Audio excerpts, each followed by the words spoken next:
Bonjour, vous êtes Rémi Etienne, hypnopraticien. Est-ce que vous pouvez nous expliquer à quoi sert l'hypnose dans un institut qui soigne le cancer et à quel moment du traitement elle peut intervenir ? Alors l'hypnose, on en entend beaucoup parler en ce moment puisque c'est une thérapie qui se répand de plus en plus dans les pratiques de soins, notamment à l'hôpital.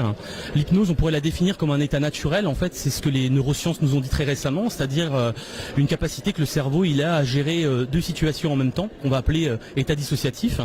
Et j'aime bien prendre l'exemple du trajet en voiture. Quand on prend la voiture et qu'on part d'un point A à un point B, on a tendance à un peu à oublier le trajet qu'on est en train de faire puisqu'on a l'habitude de le faire et à partir un peu dans ses pensées. Donc on fait deux choses à la fois.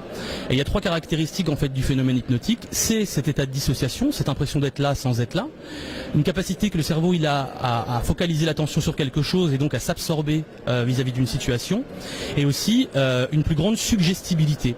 La caractéristique aussi du phénomène hypnotique, c'est de rendre le patient, la personne qui vit en fait l'état hypnotique, plus suggestible que la normale.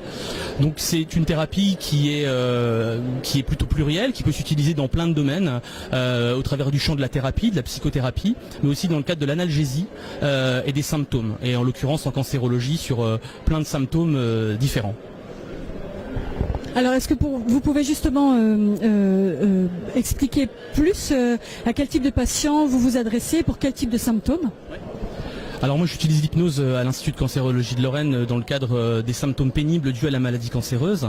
Ça peut être aussi bien la prise en charge de la douleur, donc associée à la prise des médicaments et les prises en charge standards, mais aussi dans la gestion des symptômes pénibles induits par la maladie ou au traitement. Alors il y a par exemple les nausées d'anticipation en cours de chimiothérapie, ça peut être les bouffées de chaleur dues au traitement hormonal chez les patientes, mais aussi la préparation aux examens anxiogènes comme les patients claustrophobes avant une IRM ou avant des séances de radiothérapie.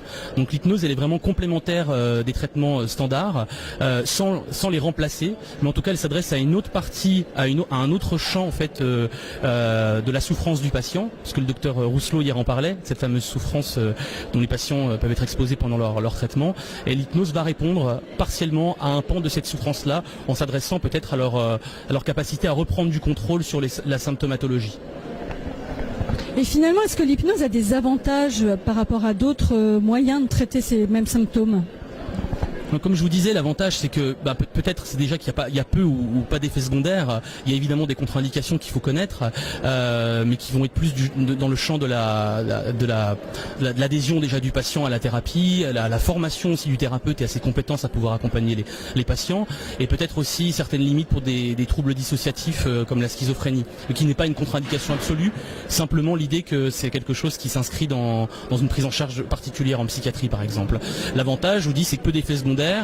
L'idée de redonner du contrôle au patient au travers des exercices qu'on va lui enseigner pendant les séances, qu'on va appeler auto-hypnose, et ces exercices vont lui amener à se rendre compte qu'il peut reprendre du contrôle en diminuant sa douleur, en diminuant l'intensité de ses symptômes. C'est un peu tout l'enjeu de la pratique hypnotique. Concrètement, est-ce que vous pouvez nous dire comment ça se passe ? Est-ce que c'est un peu comme à la télé ? Est-ce que vous prenez le contrôle des personnes ? Alors pas du tout, la télé, l'image de l'hypnose qui est véhiculée à la télé, c'est un peu mesmer, sans faire de mauvaise pub, mais en tout cas cette idée que on va un peu renvoyer l'idée que l'hypnose en fait est un moyen de prendre le contrôle sur l'individu. En fait, on sait qu'un tout petit pourcentage de la population est très réceptif aux suggestions verbales directes, et quand ces personnes vont assister à ces spectacles-là, dans le public, ces hypnotiseurs de spectacle ne vont pas prendre quelqu'un au hasard, ils vont prendre des gens qui sont plus réceptifs à cette forme de suggestibilité. Dormez, je le veux, vos doigts se rapprochent et restent collés, etc. Et on sait très bien que cette forme de suggestibilité là, elle n'est possible que sur un faible pourcentage, mais surtout avec l'idée que le patient accepte indirectement de vivre cet état-là. Sinon, il ne payerait pas sa place pour aller à un spectacle. Dans le cadre de la thérapie, c'est complètement différent. On est sur quelque chose où on va utiliser une hypnose, une forme plus indirecte de l'hypnose, avec des suggestions plus permissives, qui vont tourner plus autour de l'idée de la métaphore, des techniques de communication particulières, pour redonner en fait au patient le choix. Donc on n'a pas du tout une posture de quelqu'un qui va prendre le pouvoir sur le patient, mais plutôt lui montrer qu'il a la capacité de pouvoir reprendre du contrôle sur son symptôme. Pour le coup, c'est un peu l'inverse, c'est qu'on redonne en fait l'outil au patient, puisque je vous disais que c'est un état naturel, seulement on va le formaliser avec des techniques particulières et vraiment spécifiques. Est-ce que l'hypnose est une pratique courante dans les hôpitaux français ? Alors elle a longtemps été marginale, mais plus le temps passe, plus effectivement on en parle et de plus en plus de gens s'y forment. Déjà parce que, je vous le disais, ça permet aux soignants, aux médecins, aux psychologues, à tous les professionnels de santé de se familiariser avec un outil, pouvoir répondre à la souffrance du patient grâce aux mots, grâce à de la communication. Donc c'est quand même quelque chose d'assez novateur dans la mesure où ça ne nécessite pas de gros moyens matériels.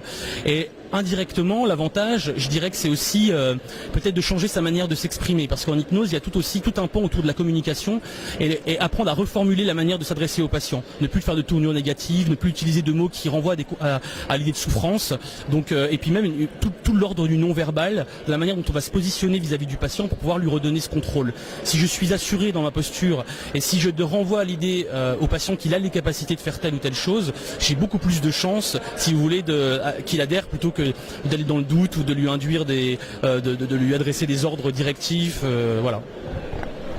Alors l'hypnose ADCL, elle est dans le cadre du CISPO, des soins de support.